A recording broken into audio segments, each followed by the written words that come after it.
शैक्षणिकदृष्ट्या प्रगतीशील महाराष्ट्राची वाटचाल देशात अग्रक्रमांकावर आहे.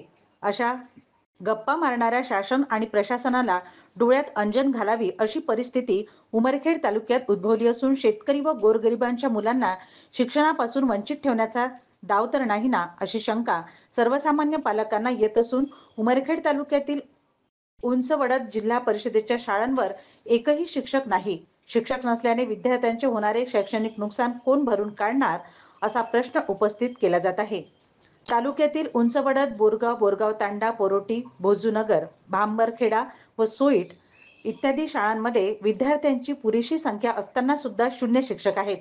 1 जुलैला शाळा सुरू झाली असून विद्यार्थ्यांना पुस्तक, गणवेश व शिक्षण या तीनही गोष्टींपासून वंचित राहण्याची वेळ आली आहे. उंचवडद येथील शाळा एक उपक्रम मधील शाळा म्हणून ओळखली जाते. झेप या उपक्रमामध्ये जिल्ह्यात या शाळेचा 7वा क्रमांक आला होता. सदर गावातील शालेय व्यवस्थापन समिती लोकवर्गणीतून स्वयंसेवक नेमून विद्यार्थ्याच्या शैक्षणिक उन्नतीसाठी सतत प्रयत्नशील असते.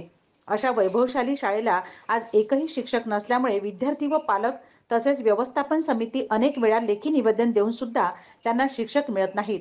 कमीत कमी 2 शिक्षक तर द्या, अशी विनवणी एका उपक्रमशील शाळेवर यावी यापेक्षा दुसरे दुर्दैव नाही. सर्व विद्यार्थ्यांना लोकशाहीने दिलेला शिक्षणाचा अधिकार विद्यार्थ्यांना मिळावा या दृष्टिकोनातून प्रहारने आक्रमक भूमिका घेत उंचवड जिल्हा परिषद शाळेतील सर्व विद्यार्थ्यांना घेऊन पंचायत समिती गटात गटशिक्षण अधिकाऱ्याच्या कक्षात विद्यार्थ्यांची शाळा भरवली. जोपर्यंत सदर शाळेला शिक्षण उपलब्ध केल्या जात नाही तोपर्यंत विद्यार्थी उठणार नाही, असा इशारा प्रहारने देत सदर गटशिक्षण अधिकाऱ्याच्या दालनात विद्यार्थ्यांसह ठिय्या दिला. आंदोलनाची तीव्रता पाहता सदर शाळेवर 2 शिक्षकाची नियुक्ती करून तसे आदेश सदर शिक्षकांना तात्काळ देण्यात आले. शाळेत रुजू होणे त्यानंतर सदर आंदोलनाची यशस्वी सांगता करण्यात आली.